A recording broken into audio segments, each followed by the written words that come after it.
CM Jagadish Shettar ತವರು ಜಿಲ್ಲೆ ಹುಬ್ಬಳ್ಳಿ ಧಾರವಾಡದಲ್ಲಿ ಕಳೆದ ಚುನಾವಣೆಯಲ್ಲಿ 6 ಕ್ಷೇತ್ರಗಳು ಬಿಜೆಪಿ ಪಾಲಾಗಿತ್ತು. ಆದರೆ ಈ ಸಲ ರಾಜಕೀಯ ಚಿತ್ರಣ ಸಂಪೂರ್ಣ ಬದಲಾಗಿದೆ. ಶೆಟ್ಟರ್ ಪಕ್ಕದ ಕ್ಷೇತ್ರ ಧಾರವಾಡದಲ್ಲಿನ ರಾಜಕೀಯ ಚಿತ್ರಣ ಇಲ್ಲಿದೆ ನೋಡಿ. ಜನಮತ ಟೀಮ್ ಇವತ್ತು ಧಾರವಾಡ ನಗರ ವಿಧಾನಸಭಾ ಕ್ಷೇತ್ರದ ವ್ಯಾಪ್ತಿಯಲ್ಲಿದೆ. ಕಳೆದ ಬಾರಿ ಈ ಒಂದು ಕ್ಷೇತ್ರದಿಂದ ಆಯ್ಕೆಯಾಗಿದ್ದು ಶ್ರೀಮತಿ ಸೀಮಾ ಮಸೂತಿ ಅವರು. ಭಾರತೀಯ ಜನತಾ ಪಕ್ಷದಿಂದ ಆಯ್ಕೆಯಾದಂಥ ಇವರು ಸಾಕಷ್ಟು ಅಭಿವೃದ್ಧಿ ಕೆಲಸನ ಮಾಡಿದ್ದೀವಿ ಅಂತ ಈಗಾಗಲೇ ಹೇಳಿದ್ದಾರೆ. ಆದರೆ ಈ ಬಾರಿ ಬರ್ತಾ ಇರೋ ಅಂಥ ವಿಧಾನಸಭಾ ಚುನಾವಣೆಯಲ್ಲಿ ಧಾರವಾಡ ನಗರದ ಮತಬಂಧವರು ಯಾರ ಕೈ ಹಿಡಿತಾರೆ ಬನ್ನಿ ಅವ್ರನ್ನ ಕೇಳ್ಕೊಂಬರೋಣ.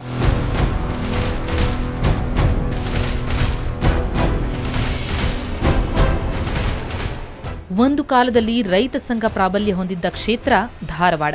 ಧಾರವಾಡ ಗ್ರಾಮೀಣ ಎಂದೇ ಗುರುತಿಸಿಕೊಂಡ ಕ್ಷೇತ್ರವಿಂದು ಧಾರವಾಡವಾಗಿ ಬದಲಾಗಿದೆ. ರೈತ ನಾಯಕರಾದ ಬಾಬಾಗೌಡ ಪಾಟೀಲ್, ಪ್ರೊಫೆಸರ್ ಎಂಡಿ ನಂಜುಂಡಸ್ವಾಮಿಯವರನ್ನ ಆಯ್ಕೆ ಮಾಡಿ ಕಳುಹಿಸಿದ್ದ ಕ್ಷೇತ್ರವಿದು. ಆದರೆ ಬದಲಾದ ರಾಜಕೀಯ ಸನ್ನಿವೇಶದಲ್ಲಿ ರೈತ ಸಂಘ ಅಸ್ತಿತ್ವ ಕಳೆದುಕೊಂಡಿತು.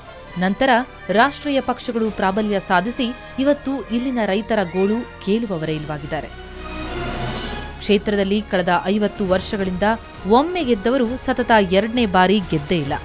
ಈಗಿನ ಬಿಜೆಪಿ ಶಾಸಕಿ ಸೀಮಾ ಮಸೂತಿ ಆ ಇತಿಹಾಸ ಅಳಿಸುವ ಕನಸು ಕಾಣ್ತಾ ಇದ್ದಾರೆ. ಆದರೆ ಆಡಳಿತ ವಿರೋಧಿ ಅಲೆ ಅವರಿಗೆ ಅಡ್ಡಗಾಲಾಗಿ ನಿಂತಿದೆ.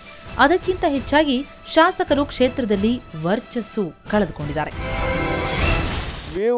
ಟ್ರೆಂಡ್ ಕಾಂಗ್ರೆಸ್, ಆದರೆ ಅವರಲ್ಲಿ ಜಗಳ ಸ್ಟಾರ್ಟ್ ಆಗಿದೆ ಈಗ.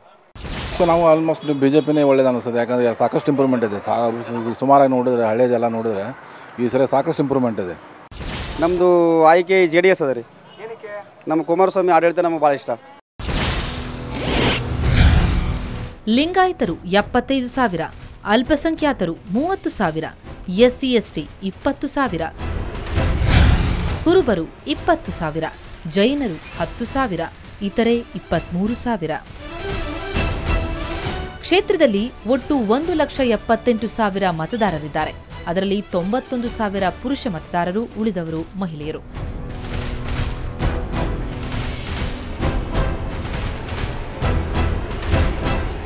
ಈ ಕ್ಷೇತ್ರದಲ್ಲಿ ಅತಿ ಹೆಚ್ಚು ಲಿಂಗಾಯತ ಮತದಾರರಿದ್ದಾರೆ.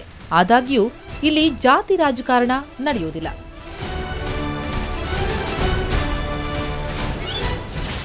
ಕಾಂಗ್ರೆಸ್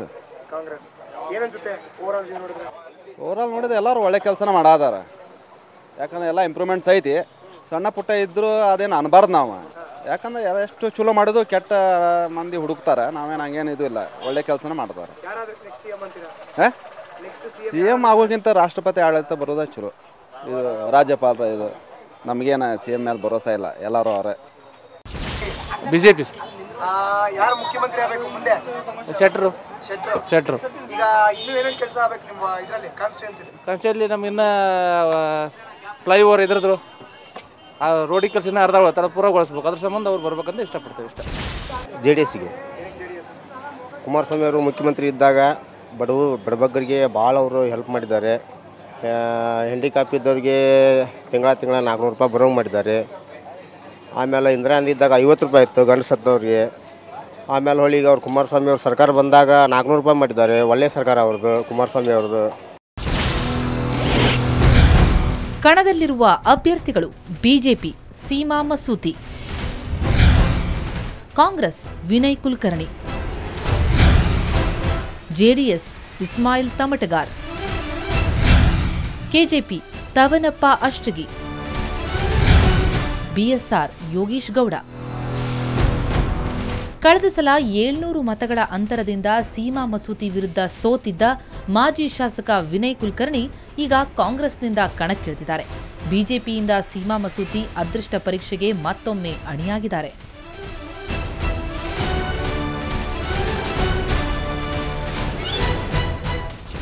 ಬಿಜೆಪಿ ಹಾಂ. CM ಜಗದೀಶ್ ಶೆಟ್ಟರ್ ಆದ್ರೆ ಅಡ್ಡಿ. JDS ಒಂದು ಸ್ವಲ್ಪ ಚೇಂಜ್ ಮಾಡಬೇಕು ಪಕ್ಷ.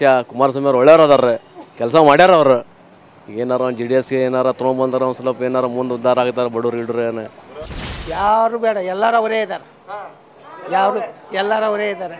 ಈಗ ಏನು ಅದಾರಲ್ಲಿ ಅವರು ಆಡಳಿತ ಮಾಡೋರು ಮಂದಿ ಎಲ್ಲರೂ ಅವರೇ ಇದ್ದಾರೆ. ಈಗ ಹೆಂಗೆ ಸ್ಟಾರ್ಸ್ ಬರಬೇಕು, ತಿಳುವಳಿಕೆ ಇದ್ದವ್ರು ಬರಬೇಕು. ಎಜುಕೇಟೆಡ್ ಬರಬೇಕು, ವೆಲ್ ಎಜುಕೇಟೆಡ್ ಅಂದರೆ ಮಾತ್ರ ಇದು ಸುಧಾರಣೆ ಆಗ್ತದೆ. ಹೊರತು ಈ ಹಳೆ ಮಂದಿ ಏನೈತಲ್ಲ ಎಲ್ಲರೂ ಗಳಿಸೋರ. ಜನರ ಮತ ಯಾರಿಗೆ, ಯಾರ ಕುರಿತು ಒಲವು ಹೆಚ್ಚು, ಬನ್ನಿ ನೋಡೋಣ.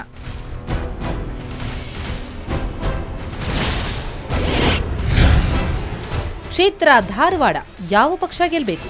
ಕಾಂಗ್ರೆಸ್ (35.17%), ಬಿಜೆಪಿ 28.24%, ಜೆಡಿಎಸ್ (27.27%), ಕೆಜೆಪಿ 6.23%, ಇತರರು 3.01%. ಮೇಲ್ನೋಟಕ್ಕೆ ತ್ರಿಕೋನ ಸ್ಪರ್ಧೆ ಕಂಡುಬರ್ತಾ ಇದೆ. ಆದರೆ ಜಿಲ್ಲೆಯಾದ್ಯಂತ ಆಡಳಿತ ವಿರೋಧಿ ಅಲೆ ಇದೆ. ಹೀಗಾಗಿ ಕಾಂಗ್ರೆಸ್ ಜೆಡಿಎಸ್ ನಡುವೆ ತೀವ್ರ ಪೈಪೋಟಿಯಾದರೂ ಅಚ್ಚರಿಯಿಲ್ಲ. ಕಾಂಗ್ರೆಸ್ ಮೇಲುಗೈ ಸಾಧಿಸೋದು ಖಚಿತ. ಇದು ಒಟ್ಟಾರೆಯಾಗಿ ಧಾರವಾಡ ವಿಧಾನಸಭಾ ಕ್ಷೇತ್ರದ ಒಂದು ಸಂಪೂರ್ಣ ಚಿತ್ರಣ. ಕಳೆದ ಬಾರಿ ಬಿಜೆಪಿಗೆ ಜೈ ಎಂದಂಥ ಮತಬಾಂಧವರು ಈ ಬಾರಿ ಕೆಲವರು ಕಾಂಗ್ರೆಸ್ಗೆ ವೋಟ್ ಹಾಕ್ತೀವಿ ಅಂದರೆ ಇನ್ನು ಕೆಲವರು JDS ಹತ್ತ ಮುಖ ಮಾಡಿದ್ದಾರೆ. ಒಟ್ಟಾರೆ ಈ ಸಾರಿ ಧಾರವಾಡ ವಿಧಾನಸಭಾ ಕ್ಷೇತ್ರ ಯಾವ ಪಕ್ಷದ ತೆಕ್ಕೆಗೆ ಅನ್ನೋದು ಅತಿ ಶೀಘ್ರದಲ್ಲೇ ಗೊತ್ತಾಗಲಿದೆ. ಮತ್ತೊಂದು ಕ್ಷೇತ್ರದ ಜನಮತ ನೋಡುವ ಮೊದಲು ಒಂದು ಚಿಕ್ಕ ವಿರಾಮ.